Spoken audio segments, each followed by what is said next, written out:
All right, everybody, welcome back to another edition of the Leadership Blend television show with your host, Ricardo D. Rice. Ooh, today is going to be interesting. Okay, so for music lovers like myself, you know, we're used to R&B music, we're used to gospel music, definitely, and shouts out to Teresa Harrison, who was with us last week, gospel royalty. But today we're taking a trip down trap lane. Yes, we are talking about trap music. What is trap music? You know, all that good stuff. Now, everybody knows that secretly I listen to trap music on the low. But if you're like me, it's probably, you never probably put any context to it. It's probably just music that has a lot of beats to it, people twerking and working to it. If you're like me, you probably didn't put a lot of context to it. You just think it's fun music or things of that magnitude. But today we have the expert in the house, Mr. A.R. Shaw, who is going to give us a whole lesson on trap music and what it is and all that good stuff. So, sir, introduce yourself to the people. All right, cool. I'm A.R. Shaw, author, editor, journalist. Been in the media industry for probably over 15 years, and got a chance to cover the music industry in Atlanta, which pretty much kind of coincided with my rise as a journalist. Started like in the early 2000s, and that was basically during the era of crunk, and then you had snap music. Lil Jon now. Lil Jon now. And a little bit after that, you had trap music. And trap music came of age, I probably say was branded around 2002, 2003 with T.I.'s Trap Music, which came out 2003. So years later, you see that the genre grows. It goes from just, you know, Gucci, Jeezy, T.I., and you got the next generation, which is Future, Migos, and now you have Lil Baby and Gunna. So for the past, I say 17 years, trap music has pretty much been a staple, not just in the Atlanta sound, but also a pop sound. You hear a lot of elements of trap music in pop music. Katy Perry uses trap music, Miley Cyrus. So you see a lot of pop artists using elements of trap music, which is the 808 beats and the snares and the screwed up sound that comes from Houston, but it's also adopted into trap music. So for me, I just wanted to kind of give a historical glimpse of where trap music came from and kind of, you know, give people an idea of that this is not a genre of music, but it comes from an actual place. Okay, so is trap music an Atlanta thing, or is it just originating in Atlanta? So the term trap, it comes from Atlanta. It's basically what people would call places where drugs are sold and bought. It's called a trap. And so if you ever been to Atlanta, you notice that the way Atlanta is built, you have a lot of dead-end roads, you have a lot of cul-de-sacs, and that's just basically how it was built. We have a lot of railroads. So with the railroads, basically you have neighborhoods that have dead ends and lead to nowhere. Those places were basically called the trap because it was places where it was only one way in and one way out.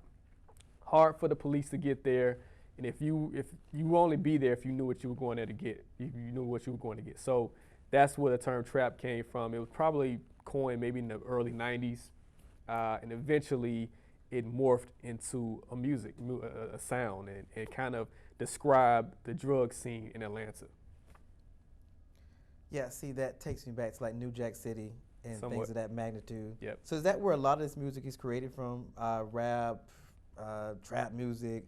It comes from that culture of drugs and drug dealing and things of that magnitude? Yeah, I think the biggest thing that happened, I think, with when you talk about hip hop and the history of hip hop, what happened in the '80s with the war on drugs, and you see how the music kind of almost told the stories of what was happening in these communities, whether it was Atlanta, whether it was New York, whether it was Chicago or LA with the gangster rap, or the Bay Area.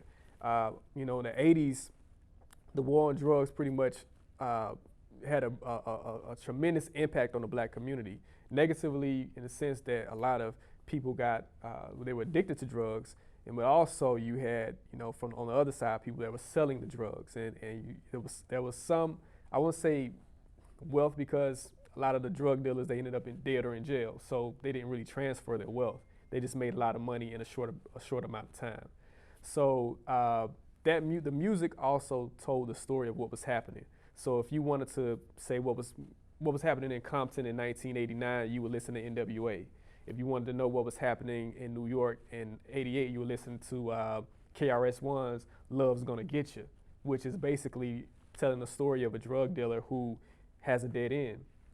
You take that back years later, Atlanta tells its story of what was happening in those communities with trap music. So it's almost like a detail, a documenting of what was happening when it comes to drug culture in certain communities.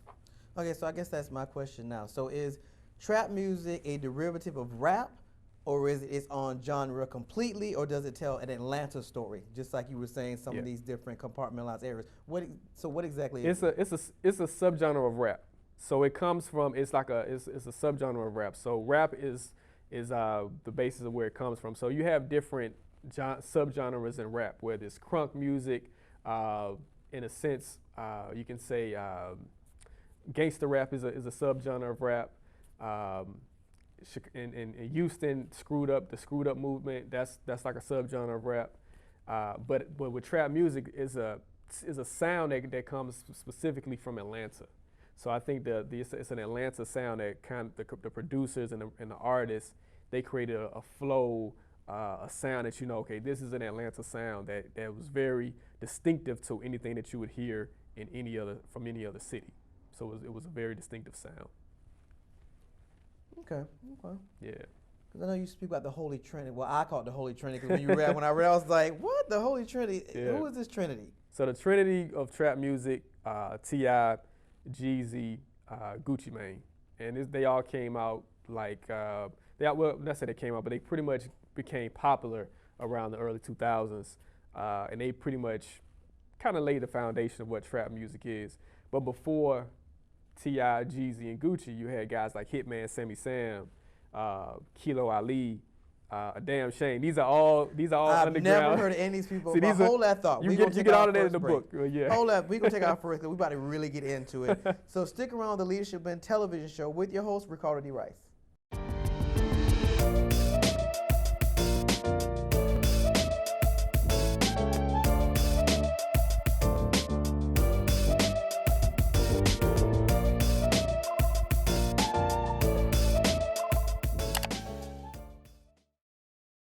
All right, we are back on this episode of the Leadership Blend television show with my very special guest, trap history guru. You know I like the word guru. Trap history guru, Mr. A.R. Shaw. All right, so when we left, and he's the author of Trap History, Atlanta Culture, and the Global Impact of Trap Music.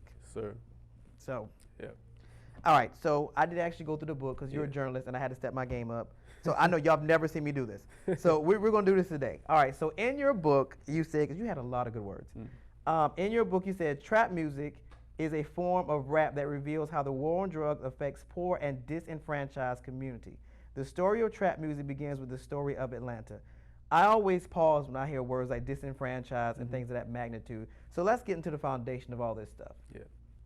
So we talk about Atlanta and what Atlanta means in the early 80s, right? In the 80s. Let's start there, right? So you're coming off of course, the civil rights movement and all of the great strides that were made with Dr. Martin Luther King, John Lewis, and now you see that Atlanta is becoming one of the most prominent black cities in America. You have Maynard Jackson, who becomes the mayor, and he basically created a great wealth class for black people because he had these initiatives where it was like, yo, you have to hire black people if you want to do business. So we talk affirmative action types. Yeah. So Maynard Jackson was good at that, but also in Atlanta it was a duality, right, where it was still a form of segregation where you still had a lot of the blacks staying on the south side, a lot of the whites staying on the north side. So Atlanta was segregated basically by I-20. And so it was still a large concentration of poverty in Atlanta in the 80s, and you saw that the wealth gap was pretty wide, and even to this day, the wealth gap in Atlanta is ridiculous. Tremendous. Yeah, it's tremendous. It's ridiculous. The have and the have-nots is a wealth gap. So I think what happened, in the 80s with the crack cocaine era, the war on drugs. Was basically a war on black and brown people, if we want to be honest about what it was. And you see that, what was happening in these communities, but a lot of times the story of what was happening in these communities wasn't really being told. with rap music, it's almost like you have a form of journalists who are actually in these communities and telling you what's happening on a day-to-day basis, without a sense of glorification, but also just a form of storytelling. I think later on, rap became a sense of glorification, where it's like, oh, we can get money for this, and you have people who not even from the hood telling stories about the hood. So that's a whole nother story. But when we talk about trap music specifically, we're talking about an era where drugs just basically decimated certain communities. And so trap music comes out, well, we want to talk about some of the things, Hitman, Sammy Sam, Kilo Ali, these are some of the artists. These are some of the artists, early Atlanta rap artists. So are they underground artists? Very underground. Okay, because I was if you're from Atlanta, you know. Oh, okay.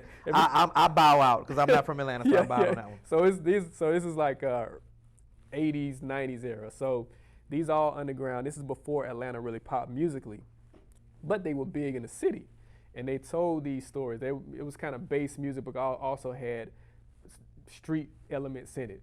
So you get these guys, and all of a sudden, you know, later on, Outkast comes. You got Goody Mob, and they're also telling these stories that's happening from the streets. But they're not necessarily trap music artists. They're just telling you stories, but also giving you more of a worldly view of life. And it's just, you know, the things that Outkast and the Dungeon Family did was just tremendous musically, not just for Atlanta, but from a global standpoint. So let me ask you this: is the storytelling different in these different subgenres of rap? So is the storytelling in trap music different than the storytelling in gangster rap? Is it all different storytelling? It's, you know what, it's the same elements, but it comes from a different place, right?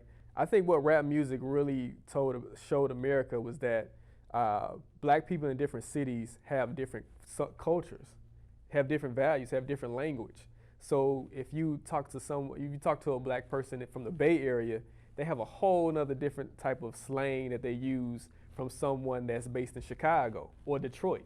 So I think what rap music pretty much highlighted was that these communities in black, that we're not a monolithic people. Although we have some of the same experiences, we have our own subcultures in the way we do things. Think about New Orleans. If you ever go to New Orleans, the way black people talk and dress and eat in New Orleans is totally different. It's totally different. So, any place. But that's indicative of what it is. So I think with trap music, it was an Atlanta sound. It was the Atlanta dialect and the Atlanta story on rap music that you would, you know, it was specific to Atlanta when it initially started. So from that standpoint, it just showed you, okay, this is how we're living in Atlanta, and this is the stories that we have to tell. Okay, so when you speak about artists like Outkast, Goody Mob, are they on the same plane as the underground artists that you were speaking about? Because when I think of Outkast and them, I think of more mainstream, more pop-ish, especially Outkast, more pop-ish music-wise. So were they on the same plane, or they were telling different stories? Nah, you got to listen to Southern Playalistic. If you listen to Southern Playalistic album, which is Outkast's first album. I mean, I remember the video with the lowriders. Yeah, that was that magnitude. Yeah, that was like real street Atlanta. Like yeah, but that era didn't last long. Before you know it, they were. But that was the thing about Outkast. I think Outkast they were able to grow with every project. So Southern Playalistic didn't sound like ATLians, and ATLians didn't sound like Aquemini. Every album Outkast pretty much took you to another level of art. And I think that was something that most groups aren't able to do. They aren't able to start in the streets and then like talk about aliens. So that was something that Outkast was able to do. So I think Outkast is just a whole nother entity when it comes to rap, period. Like for me, they're like my favorite rap group of all time. Now that explains that. Yeah. I was like, how we even lump them into this? Well, as far as if you talk about some of the stuff that the earlier music, they were very street, and actually Andre 3000 was the first person to actually say trap on a record. He said it during Players Ball, so that's a tidbit. From your favorite group. Yeah. All right, we're gonna take our second break, and when we come back, we're gonna dig more into this on the Leadership in Television Show with your host Ricardo D. Rice.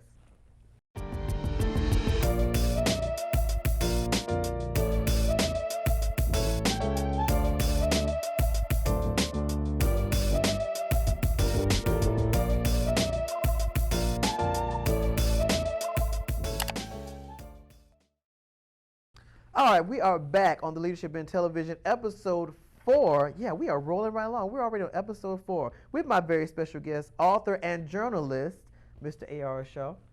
All right, so when we left, we were getting into the foundational stuff of kind of where trap music comes from.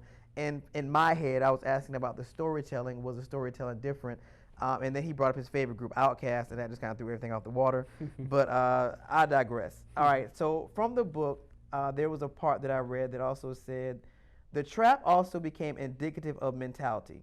Trauma can occur when groups of people are living in desperate environments with subpar education, a lack of job opportunities, and resources to succeed.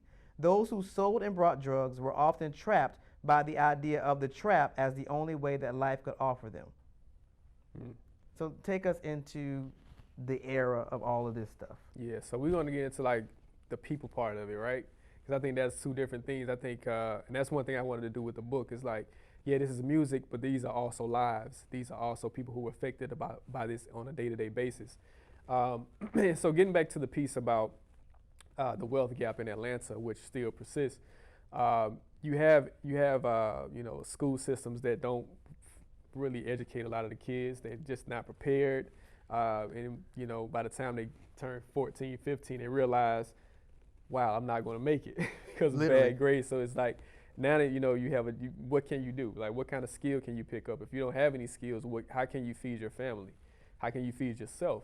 So a lot of these people, they have this, the mentality comes where that trauma, you feel trapped. You feel trapped in this trauma. You don't feel like you can escape because of what's been placed in front of you. And a lot of times they don't really know who to ask or who to talk to get help.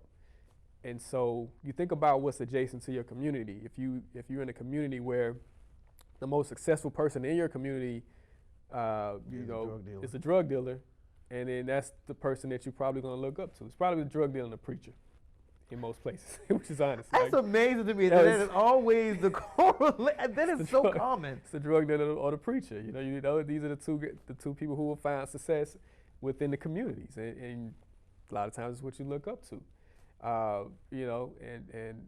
Particularly a lot of times the preacher is a little older and they hold those positions for a long time, but the drug dealer is a little younger. So for a guy that's 13 or 14 years old, he may see a drug dealer as more someone closer to his age, where he can probably something that he feel like he can get to this level. So yeah, it's a mentality thing where you feel like you don't have a way out. You feel like your environment doesn't really serve you. Your community isn't really helping you. And you see that there's so much more in life, and you can't touch it. You don't know how to get there, and so that's being trapped by the mentality of not being able to escape your predicament in life. So in essence, the notion of trap is almost a verb and a noun, because the trap is actually a place, but it's also a mentality. It's a mentality. So let me ask this. When people are telling these stories through their music, are they telling these stories to bring attention to it so it can change, or they're just sharing their truths? I think it's a little bit of both. I think it depends on the artist. I think certain artists, they're good at kind of delving into both and like, okay, this is my life, but this is how I got out, or this is how you should get out, or these are the things you could do. I think great poets are able to do that in any place. If you're a poet, you can kind of describe life and kind of give the necessary tools to how to get out. But you got to understand that once something becomes popular, it becomes a commodity. And once something becomes a commodity, it can be corrupted. And so you have a lot of people who've never been to the trap telling trap stories. So they don't really have, a need or a feeling to actually teach. It's only about selling. And if you can sell black pain enough, you can find wealth. Explain that. I've heard people use that term. What exactly does that mean? Well, black pain is anything that has to deal with black trauma. When you say sell it, you mean like it's a commodity. If you put something on the album, you're selling it. If you put something on TV, you're selling it. A movie, you're selling it. It's a commodity, and you're selling black pain. You're selling black trauma. Watching a movie about a slave, slaves movie, that's selling black trauma. That's selling black pain. You watching a story about gang violence. That's the selling of black pain. You see drug addiction in black communities that's selling black pain because someone got hurt behind all of this trauma. Someone is hurt behind all of this, and they're not going to be able to survive it. But you're selling it in a sense where you're profiting from other people's despair. Okay. Yeah. Okay. And cultural appropriation. Yeah. I can cross the street to get there with you. Yeah, I can for cross sure. the street to get there. So- All right. So let's talk about this income Yeah. disparity that Yeah. we have that's getting worse. Oh yeah. So I guess that's my question. If the people that live in these areas and these conditions are telling these stories, how is this getting worse? Especially those individuals who are good at telling these stories are blowing up. How is this getting worse, in your opinion? Well, unfortunately, you talk about so it's so many layers to what you're saying, right? So you have one piece where it's gentrification, right? Where you have, these communities that let's take Fourth Ward for example, or let's take Kirkwood. That's where Futures grew up. Kirkwood is an example that I put in the book, and I talk about what Kirkwood was and what Kirkwood is today. In 1990, you could buy a home in Kirkwood for like $20,000, $30,000. Today, that same home is probably going to cost you $850,000 to $1 million. And when you talk about gentrification, the taxes go up, the property taxes go up. So you have a lot of people who are in those communities who can no longer afford to stay there. Mm-hmm. And so those environments change in that way, where it's like you can't even afford to stay in the neighborhoods that you claim. Like Future's always hollering about Kirkwood, and he does a lot. He gives back to Kirkwood, but Kirkwood isn't the same place that he grew up in. It's like a whole nother place now. Yeah, that like I said, I'm trying to grasp that notion. So if people bring attention to these underserved, underprivileged communities, it seems like now it becomes a beacon for gentrification. Yeah. It's like, oh, okay, well, this is an underserved community. Good. We can go in here and do what we want to do. Because in essence, for those that don't know, gentrification is kind of like, in its simplest terms, you live here, you're not really taking care of the community. We can kind of do it better, so we can give you some money to let you go figure out where you want to live, and we're going to change the whole community around and make it something completely different. In a nutshell, that's kind of the concept behind gentrification, which we're seeing a lot of now, and it's displacing African American families, because some of these people have lived in these homes their whole life, and now it's like, okay, well, somebody shows up at your door and it's like, well, yeah, we're changing the community, but we're going to give you some money to move, but it's not even a fraction of anything that is comparable to what they're going to do with your home. So it's a terrible concept, but we're going to take our last break. And when we get back, I want to talk about this whole Trinity thing and how they became, the fathers, almost in essence, of trap music. So stick around the Leadership Blend television show with your host, Ricardo D. Rice.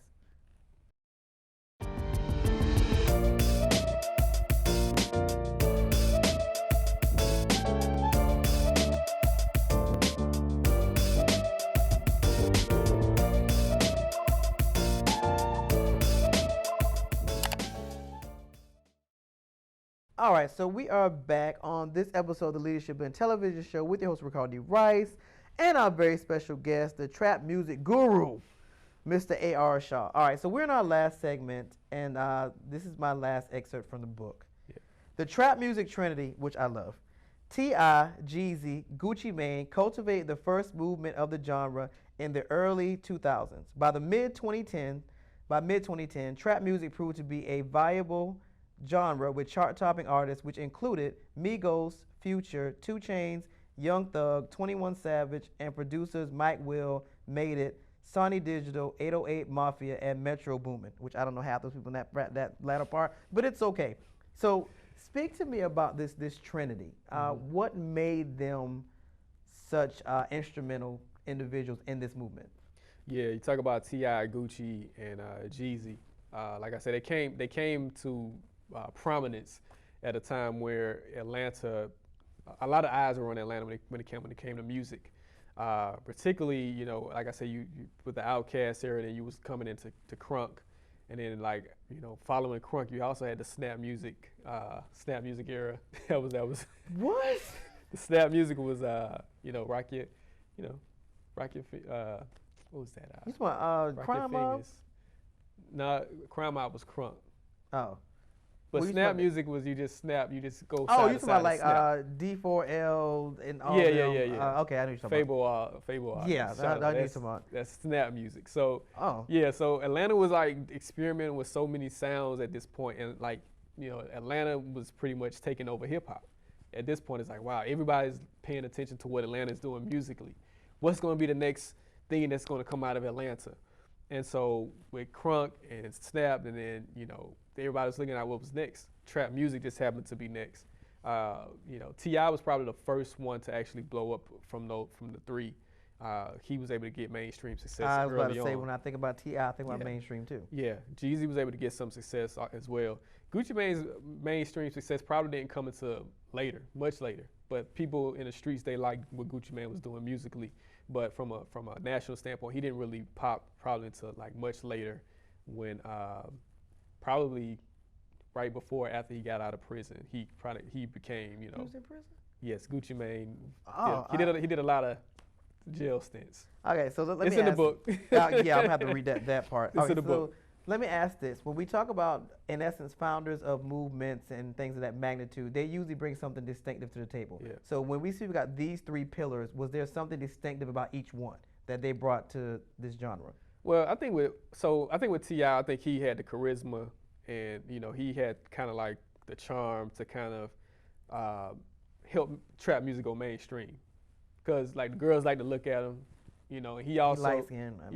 He light skinned. I'm sorry. I mean, it's true. He's light skinned. but he made songs for women too, so it was like he had whatever you like. So he had like songs catered to women where he could sell both sides. He could sell the streets. So actually, okay, Yeah. because this is bringing a lot of questions. I Yeah. like this is good stuff. Okay. So with T.I., because I actually listen to a lot of T.I. now that I think about it, Yeah. especially did his earlier stuff, did he do what Outkast did? Did it change as he stayed in his career longer? Because by the time I caught T.I., I don't remember, it was a lot of feel-good music. I don't remember a lot of like storytelling per se. It was more feel-good music, like you could have whatever you like, things of that magnitude. So did he follow that trajectory like Outkast and kind of changed his method of telling stories? Well, he did a little bit of both. I think he was able to. He would have street songs, and he would have songs that he know that this is going to be a radio hit. He'll do a song with Justin Timberlake. He'll do a song with Rihanna, and those songs that's going to be radio hits, right? But he also would still do trap songs. He would also he never really veered off of that lane of not being able to do trap music. So I think he was always able to like come back because he never really veered too far left. So I think with him, he was able to kind of like popularize it in the sense where it's like, because he was getting a lot of radio play. So he was probably one of the first to really make it pop, I guess go pop, and you would hear trap music on the radio. Jeezy, in a sense, he was a lot of street people like Jeezy, like he was a street artist. He made a lot of songs that were like good for the clubs, good for the streets, things of that nature. So from that standpoint, Jeezy, he popped, and Trap or Die is probably one of the greatest mixtapes in hip hop history. I can't debate it because I don't know what it Yeah, is. So Trap or Die. You can Google it. It's in the debate book. I laid all of it out. Trap or Die mixtape. And Gucci Mane, he just gave you this rawness of almost not really a lyrical guy, but just really explaining what's happening in his community. Like he was like someone like, wow, I really believe this guy. So for real, like his authenticity, like he was someone to say, okay, this is an authentic person who had an experience, and I think people were really captured by his experience. So I think they each brought something different to the table that kind of helped the genre to propel. It propelled the genre. So what was the objective for the music? Was it just to bring attention? What was the objective for the music? Well, I think initially, I think it just started out as a thing to kind of, tell their story. I think anytime you like create something, you're gonna like really talk about your place, your environment first, and then afterwards you kind of get into other things where it's like it kind of morphs, and other people say, oh wow, I had that same experience, and I want to kind of piggyback, or I want to use this producer, I want to use this beat, and that's how it kind of it grows. And like I say, it's grown to the point where it's worldwide, and you can hear Literally elements of trap music in pretty much every continent of the globe. They have trap music in Africa. They have trap music in China. You should actually look at the Asian trap music is really mind blowing. Asian trap music is mind blowing. They have trap music in Mexico. Like there's different elements of trap music all around the world, and it started in Atlanta, which is an amazing thing. So I guess my question is, what makes it resonate? So it's clearly not based on the concept of African American community. So is Yeah. it based on just hardships, and It's that's why it resonates, so widely? I think or- the hardships resonate, and I also think the beats. I think the production of trap music is some of the best production in hip hop history. So you have to give those producers a lot of credit for creating a sound that it's really distinctive that you don't really hear anyplace else. So I think a lot of cultures from around the world, they hear that sound and like, wow, we want to do that same thing. So I think the production pretty much made it one of the things where this is a global sound now. It's not just based in Atlanta, it's Just global. the thought of being in the studio with some Asian guys putting together a trap music album. I'm sorry, I can't get there. I'd have to witness this. No offense to my Asian brothers, but I have to witness this. Okay, I would be remiss if I didn't ask. I did see that vaguely in here. Females, Yeah. as it pertains to trap music. Yeah. Now that was one thing that we talked about as far as in the book that, from when it comes to women in trap music, I guess initially there wasn't really voices from women who gave their voices when it comes to trap, but now you have that. Within the last 4 or 5 years, you have, Big Lotto. She doesn't necessarily make trap music, but a lot of her sound is trap as far as the production, and she's done songs with Gucci and. Well, I guess that's my Yeah. question also because, wait, Mulatto is from Atlanta. Big Lotto, yeah. She is from Atlanta. Big Lotto, yeah. But when I think about trap music, I ain't gonna say the word on the air, but B from the South. Like, Yeah. is that the sound? Is that a trap music sound?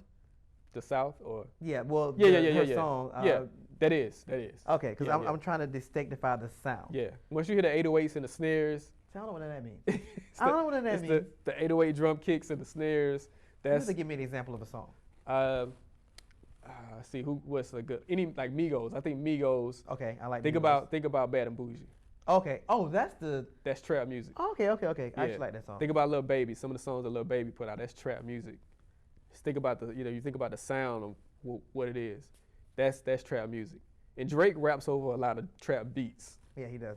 So- now that we distinctify, yeah, he really does. Yeah, so Drake does a lot of trap music beats, but he doesn't really rap about trap, but he's able to kind of flow in a sense where it's like he sounds good over trap music. So Drake is. Yeah. He's, but yeah, when it Well, comes to that's women, I think more women are actually stepping up. You have Amaretta, you have Big Lotto, you have Tokyo Jets, young women like Super Peach who are like coming up in the Atlanta scene. I watched the rap game, so I actually watched Yeah. all of them matriculate through that competition. Yeah, so I think in the next 5 years you're gonna see more women in rap, kind of specifically from Atlanta, really kind of stake their claim when it comes to this. But early on, you're right, there wasn't a lot of women who were actually giving their voice when it comes to trap music. But I think now more women they're more confident. They actually have that lane and that they have the support now to actually to do good. Now earlier I don't think that support was there, but they have the support now. So what is the future of trap music to you? What does that look like? I don't know, because the thing about genres, they come and go. Facts. Snap music and crunk music were only around for like 3 or 4 years. They had a nice run. They had a nice run. They had a nice run, but it was really it was probably like, I would say from 98 to like 2005 maybe. So probably like 6 or 7 years You being generous. for crunk. You being generous. Around that time. I'm thinking about when Lil Jon and the East Side Boys first came out. It's around 98, 99. Oh, so I'm probably thinking about Snap. Because Snap was probably like 2 or 3 years. I'm maybe. about to say, yeah, max. Like it, But the thing about trap music is that it's been like almost 20 years of trap music. Like T.I.'s "I'm Serious" came out, I think a couple of days ago. It's the 20th anniversary of "I'm Serious," which was his first album. So you can say trap music is about 20 years old. And so I don't know where the genre is gonna go. I don't know if it's gonna like last, because like I say, genres come and go. But for me, it was important to kind of highlight what it is. And I think when it comes to history, it's important to document our culture in every form of fashion before someone else tells our story. So I just wanted to tell this story. I'm not sure what's going to happen years from now, but if you want to learn about trap music, you can always pick up my book and say, oh, this is what's happening in this time period in black culture. which is a good segue. So how do people get in touch with you? People can get in touch with me.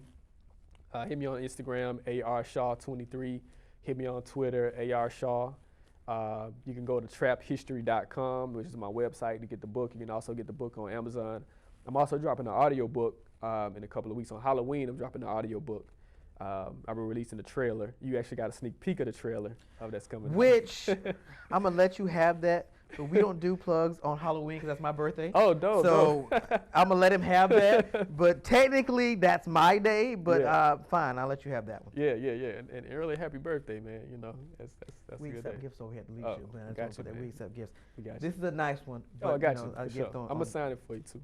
Okay, fine, I'll take that. I'll take that. Any thoughts you want to leave with individuals who may be listening or watching? Yeah, my biggest thing is for the next generation, tell your story, document your story. Don't be afraid to tell your story in any form of fashion. My whole thing is have that confidence to be who you are.